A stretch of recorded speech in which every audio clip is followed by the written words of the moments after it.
something we need to look at as a nation and as a people. Oh, very much so. I'm just so sad at things I'm hearing and people reacting to things like that. And when you told me the story about that, because, Wayne, you've called me and we shared it, and I actually got a script of your book before it was released to kind of go through. So I still got to get a video for you. I'm going to work on that. Have a formal review for you on the show. Good. Yeah, but you shared that with me, how you were ready to sign, but they found out, and that wasn't the image that the record company wanted to have. They didn't want you to say that you had adopted children. And I was like, well, they didn't want me to say that I had adopted black children, and that was I didn't even want to say that. Yeah. And so, but that was the reality of it, and so I walked away from that. I walked away from that label, and I'm hoping that has changed somewhat since that time, but it hasn't changed enough. It's still a reality. It's as simple as this. The ACM Awards are in its 54th year. And I'll just ask you this. Who was your favorite black host? And the answer is they haven't ever had one. Not in 54 years as the ACM, the American Country Music Awards, had a black host or a black co-host. And that's just the reality of it. I'm not saying anything other than that's a fact. And I just hope that that's something that can be worked on. As a proud father of two black sons, I would like to think that if that was something they wanted to pursue and they wanted to pursue a career in country music, that maybe someday they could be a co-host of the American Country Music Awards. We have now had a black president. We live in a day now where we have had a black and an orange president. It would be nice if we could have a black host of the Country Music Awards. That's just where we're at. And the book does address that, and it's just a reality. Yeah, and the power of I do believe in the power of music. I did learn that in the project that you spoke of, God Bless the Children. The power of music and the power of unity through it. So I do believe that day will come. Yeah. But I do believe that it also has to be talked about. It has to be acknowledged, And so, and there it is in black and white in Backstage Nashville. It's there, it's discussed. And yes, it's going to bring controversy. It's going to bring it's going to bring some backlash for me, but as the father of two African American boys, I felt that was important to do. And Wayne, I got to tell you, I did share it with a friend of mine who's a buddy of mine, from the city I've known forever, and I told him that story about, and he was like, "Yeah, we need a long ways to go." So I go, wow, I was just shocked that be happening today. So I'll tell you what, why don't we take a little break? Let's play right now. God Bless the Children, featuring Taylor Swift and Nashville All-Star Choir. And again, this is a Dave Thomas Foundation, correct? That you guys did back then for foster children? It is. Yes, it is. Yeah. Let's roll that right now. We'll be back with Wayne Warner. Backstage Nashville. Thank you.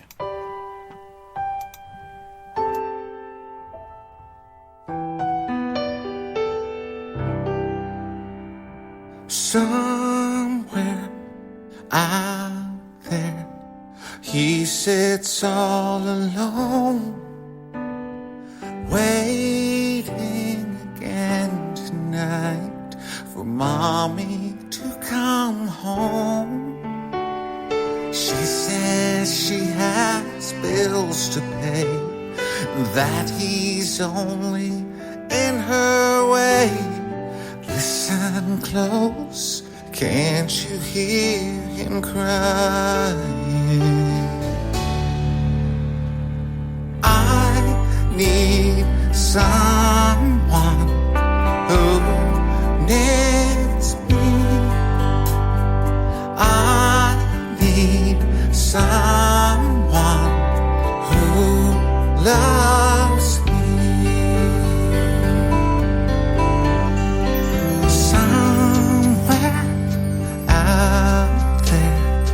There's a little girl being scared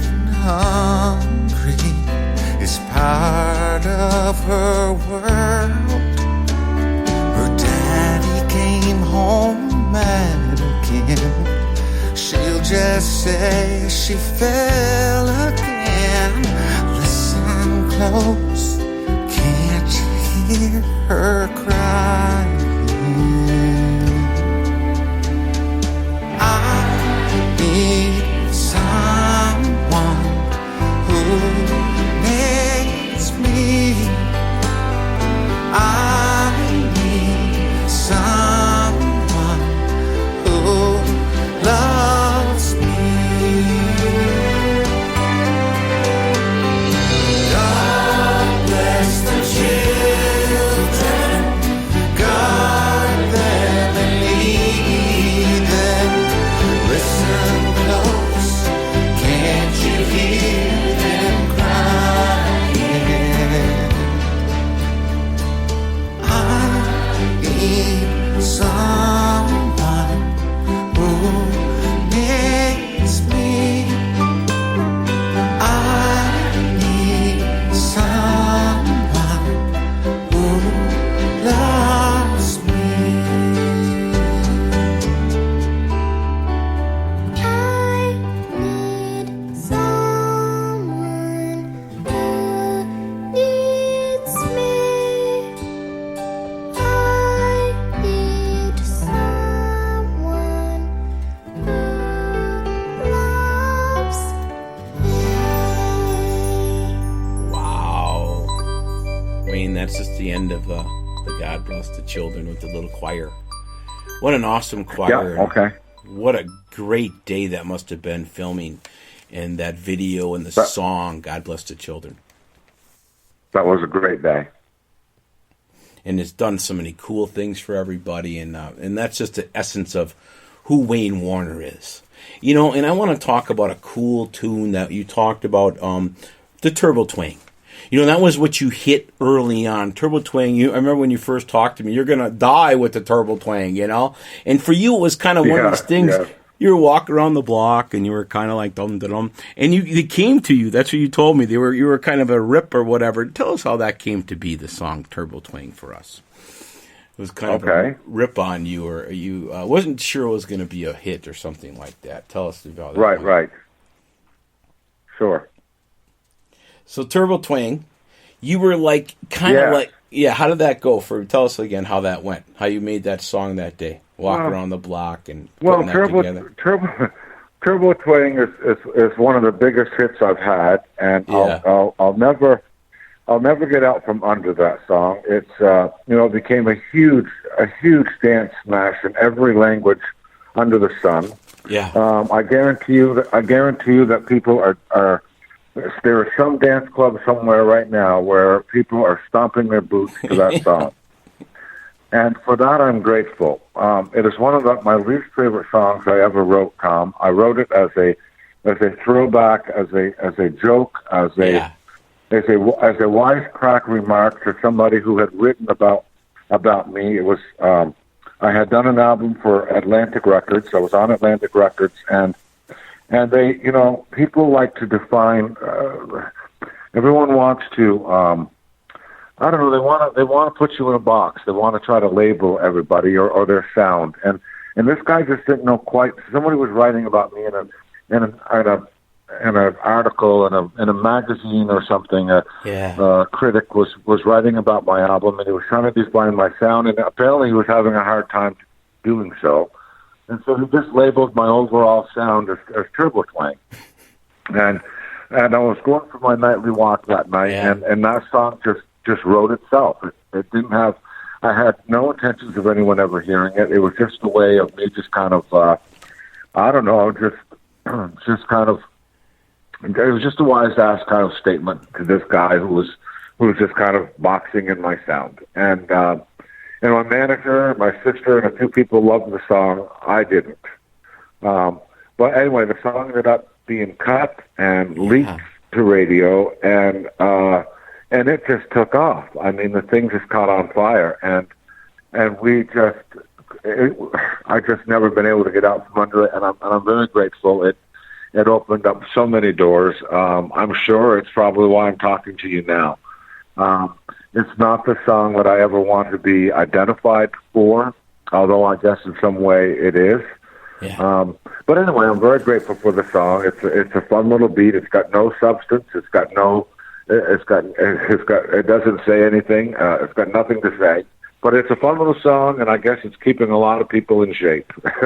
It's keeping that line dancing, and they're doing that little step with that turbo twang. And you got the rockin' one coming up, or I played that open version. Yeah, new updated version this time. A new version of it, rocking turbo twang, yeah. So, no, I'm very grateful to the song. You know, it's certainly, you know, it was really neat to have people all over the country, wherever I go, you know, 20 or 30,000 people singing that song back to me word for word. So I'm very blessed and very grateful to every word of that song, for sure. Yeah, and that leads us then to the filming of the song. When you guys were on location, and then that gets to the part of the story about the middle of the light. That is another tune that I've heard about. I seem to have come my way, and I know you are singing that, but you wrote about that in the book. How you guys went to a nice little cookout and stuff, and you were together, and there was this young lady singing, and kind of put this stuff together. Can you tell us about that? How did that go? And her name and all that good stuff, my friend. Now I lost you for 1 second. The name of the song was The Middle of the Light. When you guys put the Middle of the Light together, and the whole story. The Middle of the Light. Yeah, the Middle of the Light. When you guys all got together, when you had your little video party. Yeah, I got a feeling there's going to be some talk about that song. Yeah, that song was the genesis of a little girl that we had gone to her house, and I became a fan of her talent the minute she opened her mouth. I became a fan of her as a person as soon as I got to know her. Yeah. And I was talking about how I was dreading shooting this video for the song Turbo Twang the next day, because I've just never been a fan of cameras or really the spotlight of any kind. And she said, I love being in the middle of the light. And so this little girl by the name of Taylor Swift said, that's a great idea for a song. And she just started throwing out some lines. And so her and I started throwing these lines back and forth. And so we had the beginnings of a good co-write going. And then it kind of got forgotten about. You know, we recorded this little idea for a song, and she got busy and I got busy, and it was months later that I came across it again on my little recorder. I was like, "Who's this girl singing on my recorder?" This is all in the book. Yeah, right. And she was singing that song, and so I worked on it some more, and then the song got forgotten about again for quite a while, and the song got poor thing got the song got forgotten about for so many times. And anyway, the song came to light again recently. And did you say you had a copy of that song? Yeah. It came my way. You have a lot of friends out there, and I do believe this is what you're talking about. I know it's definitely you singing in the middle of the light. Yeah, Magoo has gone. Well, then you're one of the few people in the. You're one of the few people in the world who's got a copy of that song. I don't know how it got to you. We knew it would probably surface at some point, but great. I'm anxious to get people's thoughts on it. Wayne, you got so many friends. When they knew you were coming on, I got a lot of texts, a lot of emails, checking out how we're going to be able to listen and all this good stuff. Because you remember, you help so many people, and it's a good stuff. So let's do it right now. The Middle of the Light. Mr. Wayne Warner, thank you.